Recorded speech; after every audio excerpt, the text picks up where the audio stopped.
Okay, ang napapanood nyo ngayon na mga kapuso ay live nakuha ng convoy ni Pangulong Duterte patungo sa Camp Crame para sa PNP turnover.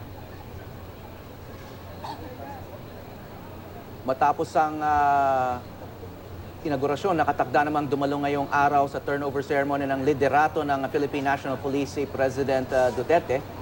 Isasali ng liderato mula kay outgoing PNP Chief Ricardo Marquez, kay incoming PNP Chief Ronald Bato de la Rosa.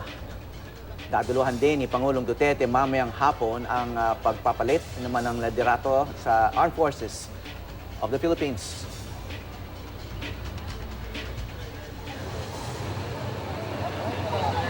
Live po yan. Baka napapansin natin ngayon na hindi gumagamit ang wangwang itong convoy ni Pangulong Duterte patungong Camp Crame.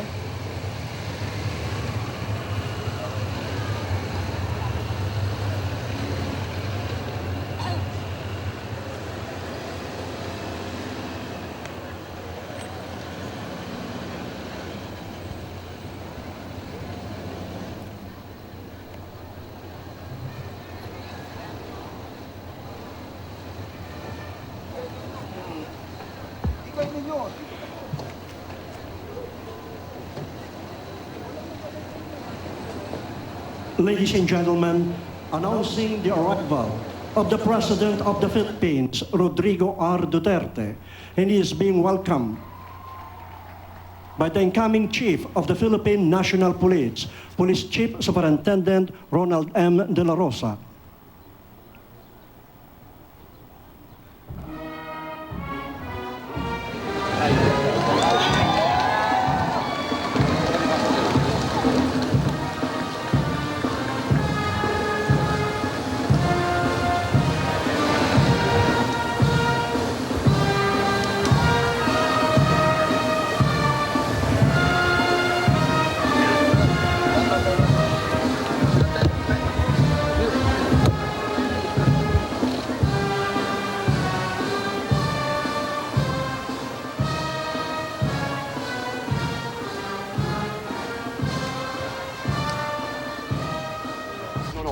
Okay, kamay.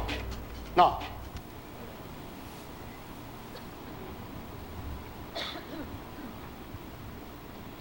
Ibaba.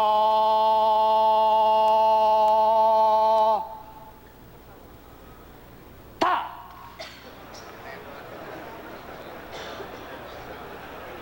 Mahal na Pangulo, tapos na po ang parangal.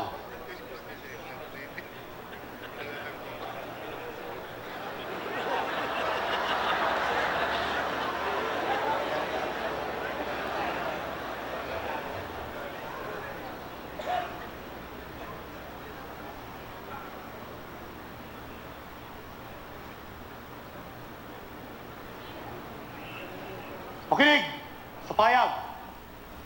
Inaabot ng ating panauhing pandangal, Pangulong Presidenteng Rodrigo Roa Duterte, Pangulo ng Republika ng Pilipinas. Ang taus-puso niyang pasasalamat sa parangal na ginawad natin sa kanya sa araw na ito. Ladies and gentlemen, the arrival honors have been completed.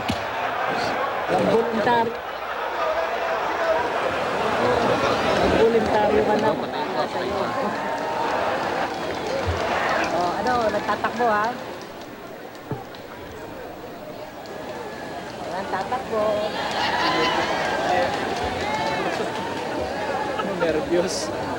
Sabi ni Tico.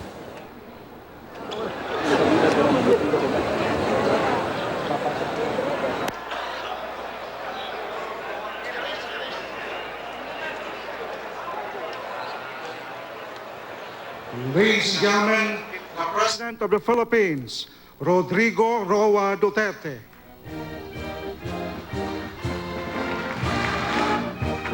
Di ka nang mag-iib sa manlulupi, di ka pasisilip sa dagat at tulog sa simoy. Sa langit mong bukaw, may dinagang tula at awit sa paglayang minamahal. Ang Isang ng mataw at mo'y tagumpay na naglilingin. Ang bituin ng araw na kailan pa may di magdidilim. Lupa ng araw na ruwan, ating pagsinta, buhay